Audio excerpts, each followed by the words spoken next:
पाठ्यक्रम का वाक्य भेद लेकर प्रस्तुत हूँ। वाक्य भेद आपके लिए पद परिचय में और आपको जैसे जो भी व्याकरण की चीज़ें हैं आपको के परीक्षा के दृष्टिकोण से उसके लिए वाक्य भेद पढ़ना आवश्यक है। तो बच्चों वाक्य दो प्रकार के होते हैं, एक तो अर्थ के आधार पे होते हैं जैसा आपने 9वीं कक्षा में पढ़ा है, और दूसरा रचना के आधार पे होते हैं। तो अब 10वीं में आप रचना के आधार पर वाक्य भेद पढ़ेंगे। और वाक्य सबसे पहले आइए हम वाक्य के बारे में जान लेते हैं कि वाक्य है क्या। वाक्य बच्चे होता है कि जो एक सार्थक शब्दों का व्यवस्थित समूह, जैसे आप देखिए लिखा है सार्थक शब्दों का व्यवस्थित समूह।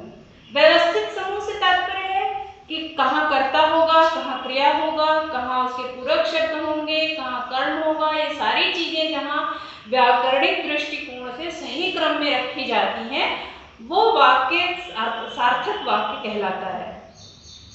तो जब तक वाक्य सार्थक नहीं होता है वाक्य का अर्थ स्पष्ट नहीं होता है। जैसे एक उदाहरण दिया है, राम खाना खाता है।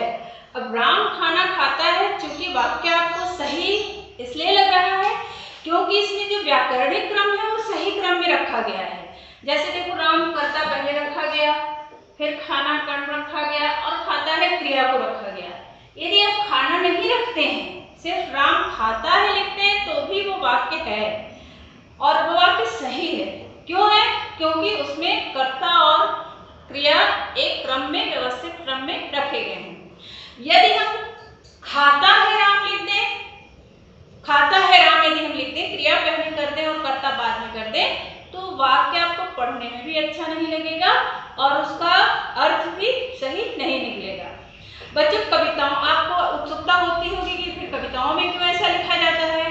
तो बच्चों कविताओं के लिए ये सब नियम व्याकरणिक नियम नहीं चलते हैं, क्योंकि कविताओं में जो लय और तुकबंदी के प्रयास में क्रम को उलट पुलट दिया जाता है, तो इसलिए उससे इतर इसके नियम चलते हैं। तो राम खाना खाता है, ये वाक्य है। बच्चों वाक्य के 3 भेद हैं, सरल, संयुक्त और मिश्र। तो सबसे पहले हम सरल वाक्य को पढ़ते हैं कि सरल वाक्य का तात्पर्य होता है कि जहाँ एक क्रिया हो और एक कर्ता हो। जैसे देखो आप उदाहरण देखो, एक कर्ता और एक क्रिया का मेल, मतलब एक कर्ता हो और एक क्रिया हो तो वो सरल वाक्य कहलाएगा। जैसे कछुए ने खरगोश को हरा दिया। आप इसमें देखो बच्चे, हरा दिया एक क्रिया है और कछुआ क्या है? कर्ता है, और खरगोश जो है खरगोश को कर्ण है। तो जो तीनों क्रम जो है बिल्कुल सही तरीके से रखे गए, तो इसलिए इसमें एक कर्ता और एक क्रिया होने के कारण ये सरल वाक्य है। धन्यवाद।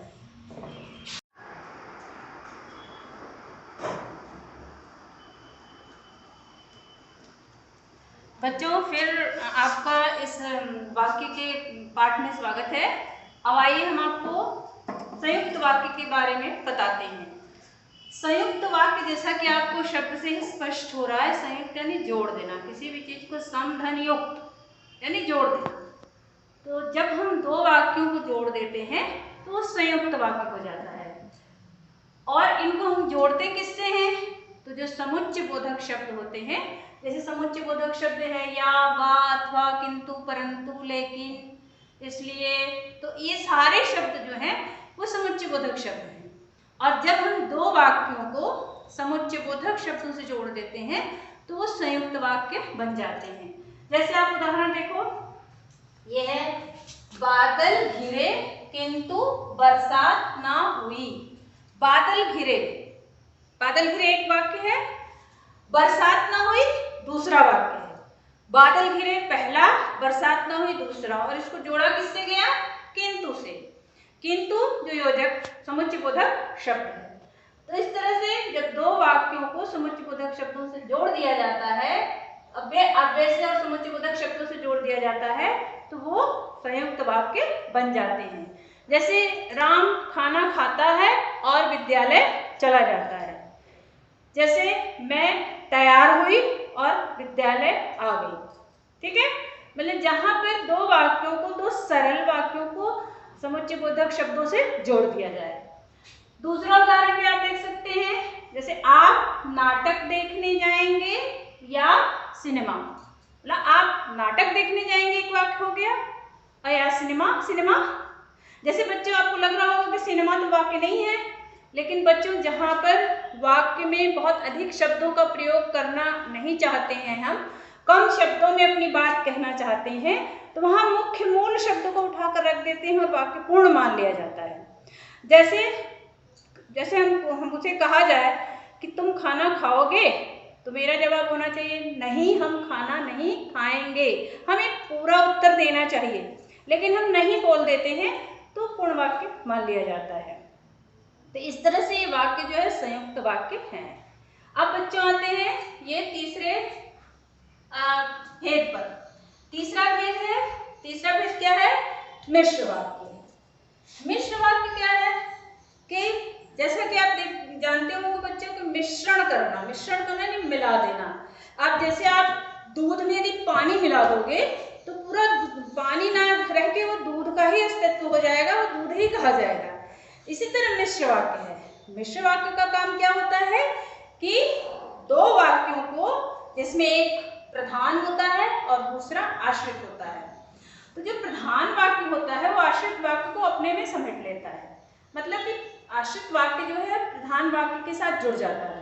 जैसे जिस वाक्य में एक से अधिक उपवाक्य जुड़े हों और एक मुख्य वाक्य में कई वाक्य भी जुड़ सकते हैं, तो मिश्र वाक्य वो कहलाता है।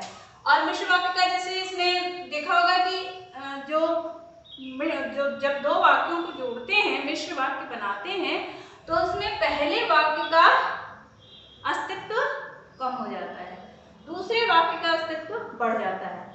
हालांकि दोनों अपनी जगह है। माँ ने कहा शाम को जल्दी लौट आना, माँ ने कहा, ठीक है, एक वाक्य है शाम को जल्दी लौट आना। लेकिन यदि हम ये कह दें, हटा दें इसको, माँ ने कहा कि हटा देते हैं अगर हम, तो शाम को जल्दी लौट आना यह व्यक्त नहीं हो पा रहा है, स्पष्ट नहीं हो पा रहा है कि ये वाक्य किसने कही। तो इसलिए इस वाक्य का महत्व है, माँ ने कहा का महत्व है, क्योंकि इसके ही कारण दूसरे वाक्य का अर्थ स्पष्ट हो रहा है, या ये कह सकते हो कि दूसरे वाक्य को पूर्णता मिल रही है।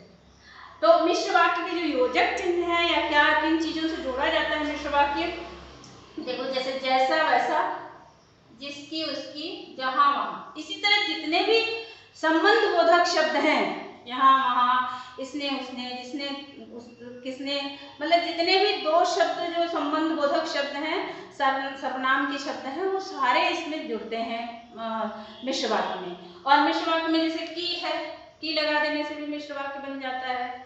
और इसके बाद आगे बच्चों अब उस उपवाक्य में भी मिश्र वाक्य के ही जो भेद उपवाक्य हैं वो भी पढ़ाए जाएंगे। तो इस तरह बच्चों ये वाक्य के तीनों मुख्य भेदों को आपको बता दिया गया है। अब अगले वीडियो में मैं आपको उपवाक्य के भेद और उसके बारे में बताऊंगी। धन्यवाद।